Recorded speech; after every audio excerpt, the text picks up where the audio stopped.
혹시 현대차 공화국이라는 표현 들어보셨어요? 현대차 그룹이 독점하다시피 자리하고 있는 국내 자동차 시장을 일컫는 말인데요. 작년에는 무려 73%라는 점유율을 보여줬죠. 그러면 해외에서는 어땠을까요? 특히 세계에서 두 번째로 커서 현대차의 해외 판매량 중 가장 높은 비중을 차지하고 있는 미국에서의 판매량은요. 오늘의 영상은 이 궁금증에서부터 시작되죠. 그러면 이런 기사 보신 적 있으세요? 이런 기사는요?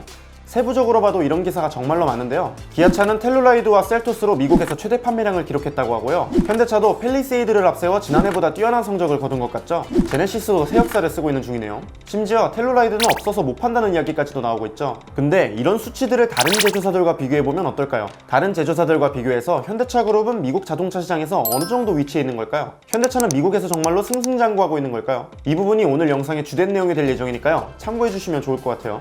판매량은 또 다른 판매량을 낳는다. 제가 요즘 영상에서 되게 자주 하는 말인데요. 신차 구매를 고려하는 소비자들에게 판매량이 하나의 지표가 된다는 거죠. 요즘 현대차를 보면 이걸 되게 잘 활용하는 것 같아요. 일종의 여론몰이이자 마케팅인 거죠. 영상을 다 시청하시면 이게 무슨 말인지 쉽게 이해하실 수 있을 것 같네요. 오늘은 간만에 키워드로 영상을 정리해 볼 건데요. 판매량, 기사, 이미지 이렇게 세 가지니까요. 기억해 주세요. 오늘은 현대차 미국 판매량의 진실과 현대차의 마케팅에 대해서 깊게 알아보는 시간을 가져보고자 합니다. 오늘의 스포트라이트 시작하도록 하겠습니다.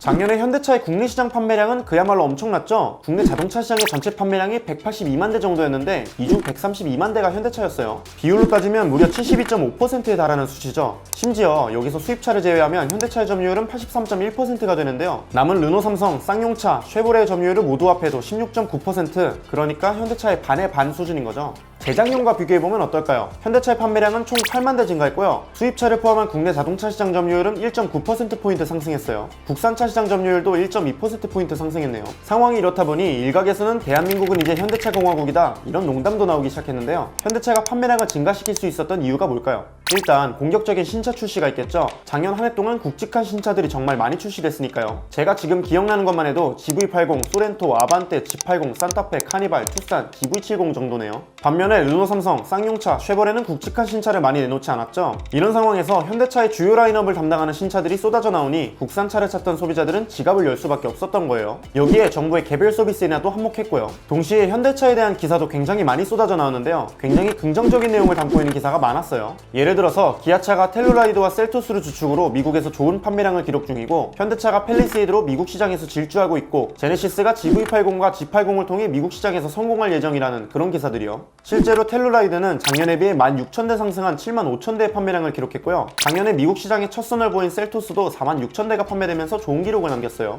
팰리세이드도 81,000대 판매량을 기록하면서 작년 판매량을 가뿐히 경신했죠. 제네시스의 판매량도 크게 줄지 않았는데요. 코로나 바이러스로 인해 GV80과 G80의 미국 출시가 미뤄졌음에도 전체 판매량이 5,000대밖에 줄지 않았어요. 네, 여기까지가 많은 언론사들이 기사를 쓰며 참고한 수치인데요. 이걸 미국 시장 내 경쟁사들과 비교해보면 이야기가 180도 달라져요. 지금부터 하나하나 살펴볼게요. 미국 내 경쟁사들 중에서 포드, GM 이런 제조사들은 미국의 국산차잖아요. 그래서 비교 대상에서 제외하도록 하고 미국 내 대중적인 수입차, 그러니까 일본차를 위주로 비교해볼게요.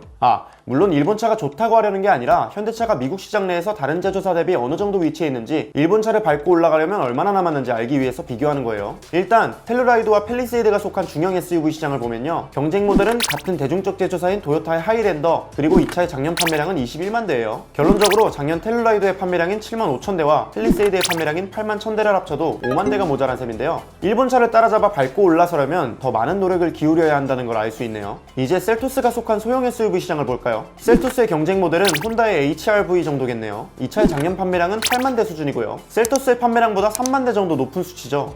3만 대면 얼마 차이 안 나는데? 이렇게 생각하시는 분들이 계실 텐데요. 미국은 큰 차 선호도가 굉장해서 소형 SUV 시장이 매우 작다는 걸 고려하면 셀토스도 갈 길이 멀다고 할 수 있겠죠. 제네시스는 어떨까요? 이번에는 메르세데스 벤츠, BMW, 렉서스와 비교해볼게요. 작년 메르세데스 벤츠의 총 판매량은 23만 대였고요. BMW는 28만 대였죠. 렉서스도 28만 대를 판매했네요. 반면 제네시스의 작년 총 판매량은 16,000대로 이들 판매량의 6% 정도예요. 심지어 이들의 월 평균 판매량이 제네시스의 한 해 판매량보다 높은 수준이고요. 물론 5년밖에 안 된 브랜드를 20년이 넘는 브랜드와 비교하는 게 말이 되냐? 전략이냐 이렇게 말씀하실 수도 있겠지만 제네시스가 가져가려는 전략이 패스트 팔로워라는 걸 생각해보면요, 말 그대로 패스트, 지금보다 더 빠르게 움직여야겠죠. GV80이 미국에서 렉서스를 위협할 예정이다, 이런 기사도 종종 볼 수 있었는데요. 경쟁 모델인 렉서스의 RX는 미국에서 연간 10만 대 판매를 꾸준히 기록하고 있어서 GV80이 이를 위협할 수 있을지는 미지수겠네요. 네, 지금까지 현대차의 미국 판매량에 대해서 팩트체크를 해봤는데요. 기사 내용과 비슷한 부분도 있었지만 대부분은 약간 어긋나는 경우가 많았어요. 심지어 기사의 내용이 과장됐다고 느껴지는 경우도 있었고요.